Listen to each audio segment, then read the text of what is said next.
Good morning, good afternoon, good evening बच्चों। Revision class chapter company law की start हो रही है। ये चैप्टर नंबर 1 और चैप्टर नंबर 2। चैप्टर नंबर 1 हो गया आपका। चैप्टर नंबर 2 2.1 में हम कर रहे हैं share and share capital of the company. थोड़ी सी फास्ट होगी, मैं फिर से बार बार जैसे बोलता हूं आपको कि जब भी आप ये लेक्चर लें आप अपने नॉर्मल क्लासेस या नॉर्मल नोट्स को जरूर पढ़ें उसके बिना, क्योंकि ये सुपर फास्ट क्लासेस होती है एंड इसके अंदर आपको थोड़ा सा फास्ट स्पीड तभी समझ आएगी। बस वन डे पहले का एग्जाम से एक दिन पहले लेक्चर सुन लो, आपको बहुत सारे क्वेश्चंस क्लियर हो जाएंगे। तो हम चैप्टर स्टार्ट करते हैं टाइम वेस्ट किए बिना। 2.1 आपकी बुक का था वैसे, बट आप share and share capital chapter का नाम है। अगर आप निखिल महेश्वरी क्लासेस के स्टूडेंट नहीं थे, अदर देन दैट है, तो आप कोई भी इंस्टीट्यूट के स्टूडेंट हो, 2.1 नहीं है आपके पास, तो शेयर एंड शेयर कैपिटल नाम का चैप्टर था। तो कंपनी को जब भी काम करना होता है उसको कुछ पैसे की जरूरत होती है। अगर आप जैसे स्क्रीन पे थोड़ा सा देख पा रहे हो, कंपनी को जब भी काम करना होता है तो उसको कुछ पैसे की जरूरत होती है। तो सर कंपनी को अगर पैसे की जरूरत है तो पैसा कहां से लेके आएगी कंपनी? या तो अपने नोन से ले लेगी या स्ट्रेंजर से ले लेगी। अगर कंपनी नोन से पैसा लेती है तो उसको बोला जाता है रिलेटिव या फ्रेंड से ले रही है, और अगर पब्लिक से ले रही है तो पब्लिक से लिया जाता है। बट प्राइवेट अगर नोन से लेती है तो पैसा उसको प्राइवेट प्लेसमेंट बोला जाता है, और पब्लिक से लेती है तो उसको आईपीओ इनिशियल पब्लिक ऑफर के थ्रू ले सकती है, बट उसके लिए कंपनी को प्रोस्पेक्टस इशू करना पड़ता है। प्राइवेट प्लेसमेंट जो है उसको आरओसी, दोनों ही चीजों को कौन डील करता है? ROC, registrar of companies deal करता है। प्राइवेट प्लेसमेंट लिस्टेड कंपनी भी कर सकती है और अनलिस्टेड कंपनी भी दोनों कर सकती है। लिस्टेड कंपनी अगर करती है तो that is a basically a public company, और अनलिस्टेड कंपनी करती है that is a private company हो गई। अगर शॉर्ट में थोड़ा सा बताएं, बट हो सकती है दोनों केस में, बट प्राइवेट कंपनी भी है। दूसरा आता है अगर पब्लिक के पास जाना है, पब्लिक से पैसा लेना है, तो उसको कौन मैनेज करता है? SEBI, security exchange board of India करता है, और ये लिस्टेड कंपनी कर सकती है जो कि स्टॉक एक्सचेंज पे लिस्टेड होती है। स्टॉक एक्सचेंज एनएससी या बीएसई दोनों में से कोई भी हो सकता है। फिर आता है शेयर। क्या होता है? Share is the share in the share capital of the company of the share holder. फिर से share is the share in the share capital of the company of the share holder. फिर से share means share in the share capital of the share holder. ये होता है share का meaning. ये line जरूर लिख के आइए। शेयर कैपिटल होती क्या है? Share capital basically liability which is long term liability. Balance sheet में कहां पर आती है? सबसे टॉप पे आती है बैलेंस शीट के अंदर ये, और लॉन्ग टर्म लायबिलिटी के फॉर्म में होते हैं। What are the types of the What are the types of the liability? Liability के कितने सारे टाइप्स होते हैं? इस शेयर कैपिटल वाली लायबिलिटी के कितने टाइप्स होते हैं? देखो, अगर आपके पास बुक नहीं है तो आप स्क्रीन पे भी देख सकते हो। What are the types of this liability? सबसे पहली होती है नॉमिनल कैपिटल या ऑथराइज कैपिटल या रजिस्टर्ड कैपिटल। ये वो कैपिटल होती है जो कंपनी मैक्सिमम जो कंपनी रेज कर सकती है पब्लिक से या इशू कर सकती है लोगों को, ये वो लायबिलिटी होती है। दूसरी वाली लायबिलिटी होती है issued share capital. Issued share capital कौन सी? Issued share capital is that part of authorise, nominal और रजिस्टर्ड कैपिटल। ऑथराइज कैपिटल का वो पार्ट होता है बेसिकली जो लोगों को इशू करती है कंपनी। वैसे एग्जाम पर्पज से ये बस समझना है आपने, ये कोई, मैं ये नहीं कह रहा कि एग्जाम में फॉर श्योर आता ही आता है। आप स्क्रीन को पॉज करके नोट्स भी देख सकते हो।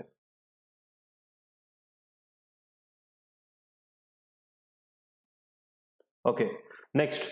तो शेयर कैपिटल, सबसे पहले authorise share capital. Authorise share capital is that capital basically the company which is authorise to raise और issue to the public maximum amount जो इशू किया जा सकता है। इशूड कैपिटल, हमारे एग्जांपल साथ में लिखा हुआ है 5 करोड़ रुपए। आप स्क्रीन पे देख पा रहे हो कि 5 करोड़ रुपए की हमने एग्जांपल में ऑथराइज शेयर कैपिटल को अज्यूम किया कि 5 करोड़ रुपए की है। दूसरा, सेकंड आता है आपका issued capital. Issued capital is that capital which is part of authorise share capital which the company has issued और propose to issue to the public.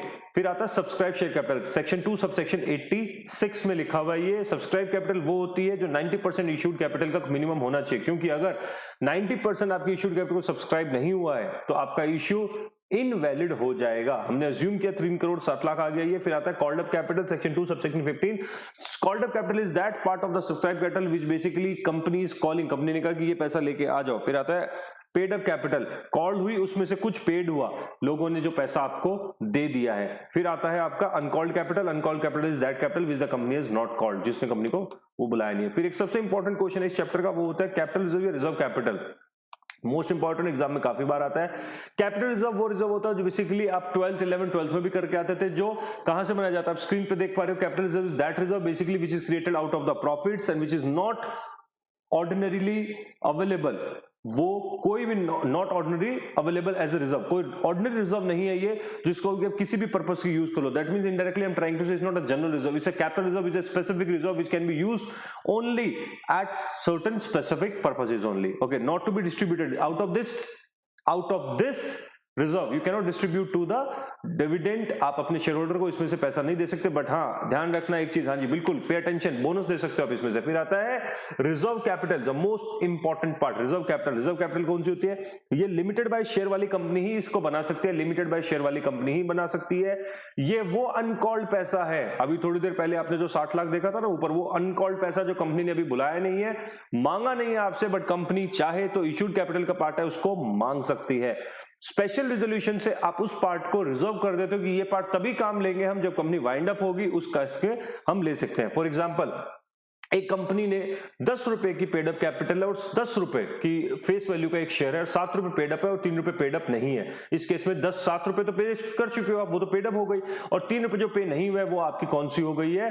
Reserve capital. अगर स्पेशल रिजोल्यूशन पास कर ले तो हो जाएगा।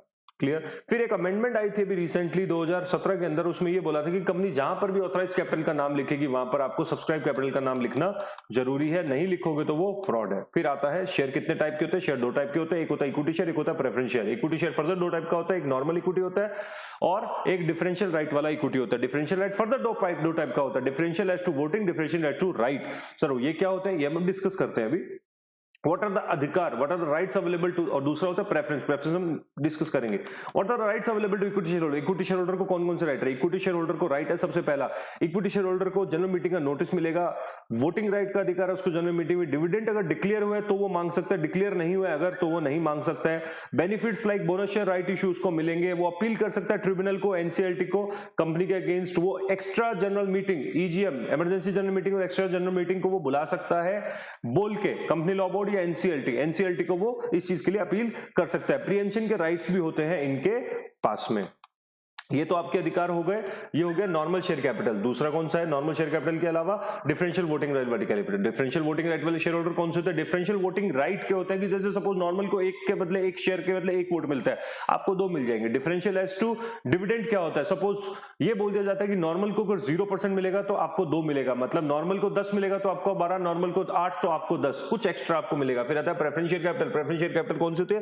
Preference share capital is that capital which is not a equity share capital and it carry 2 certain rights. 2 rights होते हैं इनके पास। एक होता है preference as to dividend, preference as to fixed dividend, इनको एक फिक्स्ड डिविडेंड मिलता है। Also preference as to repayment of the capital at the time of winding up. Winding up के टाइम पे इनको एक पैसा मिलता है।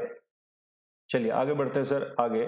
फिर आता है what are the types of the preference share capital. Preference share capital की कुछ टाइप्स है, जैसे फॉर एग्जांपल सबसे पहली टाइप आती है cumulative preference share, non cumulative. Cumulative कौन से होते हैं? जिनका अगर डिविडेंड अगर पे नहीं हुआ 1 साल के अंदर तो अगले साल में अक्यूमुलेट होके और वो डिविडेंड मिलेगा। नॉन कम्युलेटिव कौन से होते हैं? इनका डिविडेंड कम्युलेट नहीं होता। पार्टिसिपेटरी प्रेफरेंस शेयर कौन से होते हैं? वो प्रेफरेंस शेयर जिनको profits after repayment of the equity के डिविडेंड देने के बाद में जो प्रॉफिट बच जाता है इसमें उसके अंदर इनको पार्टिसिपेट मिलता है, वो शेयर करेंगे। Participative preference share. और नॉन पार्टिसिपेटिंग कौन होते हैं? उनको इस चीज में पार्टिसिपेट नहीं करते। फिर आता है convertible, non convertible. Convertible preference share वो होते हैं जो इक्विटी में कन्वर्ट होते हैं, नॉन कन्वर्टेबल जो इक्विटी में कन्वर्ट नहीं होता है। फिर आता है आपका रिडीमेबल प्रेफरेंस शेयर और रिडीमेबल प्रेफरेंस शेयर।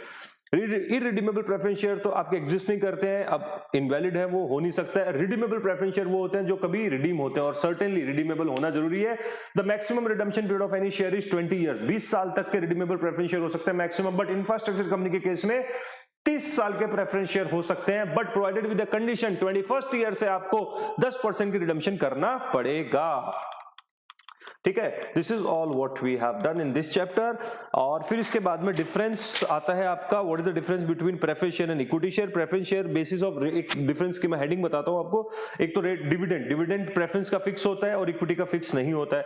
इक्विटी को तभी मिलता है जब डिक्लेयर होता है। फिर आता है payment of dividend. Payment of dividend का मतलब क्या हुआ? सर प्रेफरेंस को पहले मिलती है प्रेफरेंस डिविडेंड की और इक्विटी को डिविडेंड की कोई प्रेफरेंस नहीं मिलती है। Payment of capital at time of winding up, equity को प्रेफरेंस मिलती है टाइम ऑफ वाइंडिंग अप और प्रेफरेंस को at a time of winding up preference दी जाती है payment of repayment of capital की, वेयर एज इक्विटी को नहीं दी जाती है। वोटिंग राइट्स, इक्विटी को वोटिंग राइट्स मिलते हैं, प्रेफरेंस को नहीं मिलती है। प्रेफरेंस को तभी मिलती है, ध्यान से, हाँ जी ये वाला इंपॉर्टेंट पॉइंट है।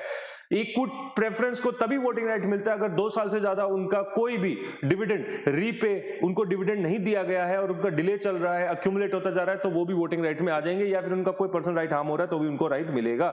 बोनस शेयर, प्रेफरेंस को कोई बोनस शेयर नहीं मिलता है, इक्विटी को बोनस शेयर भी मिलते हैं। रिडम्पशन, प्रेफरेंस शेयर का कोई इक्विटी शेयर का कोई रिडम्पशन नहीं होता है, प्रेफरेंस शेयर का रिडम्पशन भी होता है। ये हो गया 2.1 आपका। आगे बढ़ेंगे नेक्स्ट वाले के लिए।